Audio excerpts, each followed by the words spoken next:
The United Kingdom is currently standing at a critical juncture, where the political promises made by the Labour Party are beginning to unravel, and the public's faith in their leaders is teetering on the edge of collapse.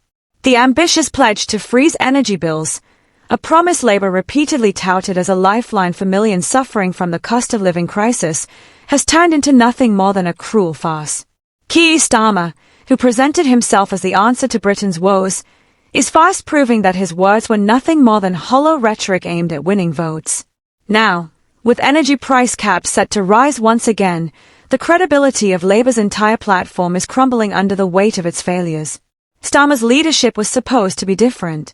He campaigned on the back of promises of change, on the back of a new approach to the energy crisis that would shield the most vulnerable from rising costs. But as the price of energy shoots up by £85 a year, it's clear that Starmer's government is as powerless as the one that came before it. The people, who once held on to his words like a beacon of hope, are now questioning whether they've been sold a lie. His promises are evaporating faster than the heat from the very homes these energy bills are supposed to keep warm. This is not just about a broken promise on energy bills, though that in itself is enough to ignite fury across the nation. The fallout from Starmer's inability to deliver is reverberating through every corner of the Labour Party's agenda. Labour is already looking like a tired, ineffective government barely 8 months into its tenure. The cracks are starting to show in the party's strategy on everything from employment rights to foreign policy. Internally, divisions are growing between the moderates and the left, with no clear direction emerging. And externally, the public is losing patience as promises go unmet and living standards continue to plummet. It's not just the energy crisis that's at stake here.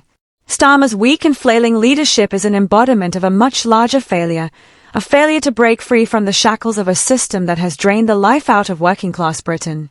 The economy is barely moving, the cost of living is soaring, and people are rightly asking, where is the change Labour promised?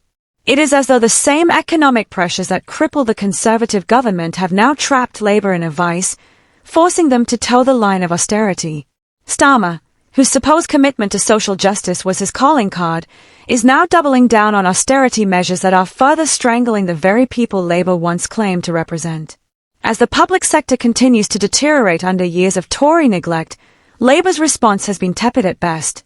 With public sector workers increasingly frustrated by the lack of support and rising demands for better pay and conditions, Starmer's offering, a pitiful 2.8% pay rise, feels like an insult.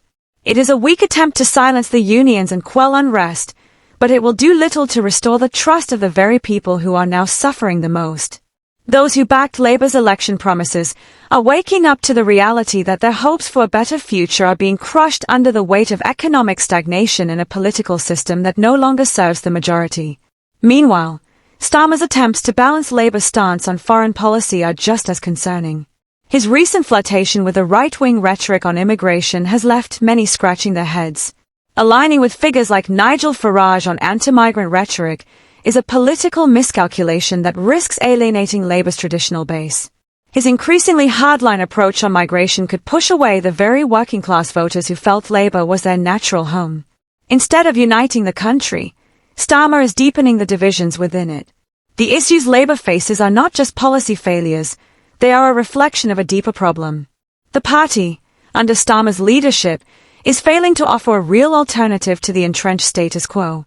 Starmer's attempts to appease both business interests and the unions show just how out of touch he has become with the needs of ordinary people. Labour's policies are increasingly indistinguishable from those of the Tories, who have long been masters at keeping the rich rich while squeezing the working class. But instead of offering a bold new vision for the country, Starmer is offering more of the same. The social contract that once bound the Labour Party to the working people of Britain is fraying. Starmer has failed to prove that he has the political courage to break with the old economic models that have caused so much harm. Instead of fighting for the future of the working class, he seems content to perpetuate a cycle of economic inequality. And that, ultimately, will be his downfall. Starmer's failure to deliver on energy bills is not just an isolated incident, it is the canary in the coal mine for the entire Labour agenda. It shows that, despite all the promises, Labour is just as beholden to the whims of big business and financial elites as the Conservative Party ever was. The people of this country deserve more than empty words and broken promises. They deserve a government that will fight for them, not one that constantly shifts its position to placate the powerful. If Labour doesn't act quickly to break free from this spiral of inaction and mismanagement, it will find itself on the wrong side of history. The disillusionment among the electorate is growing, and the cracks in Labour's credibility are widening with every failed policy. The public is already waking up to the fact that Starmer's Labour is not the answer. If the party doesn't start delivering on its promises, it will soon find that the political ground has shifted beneath its feet, and the consequences will be dire.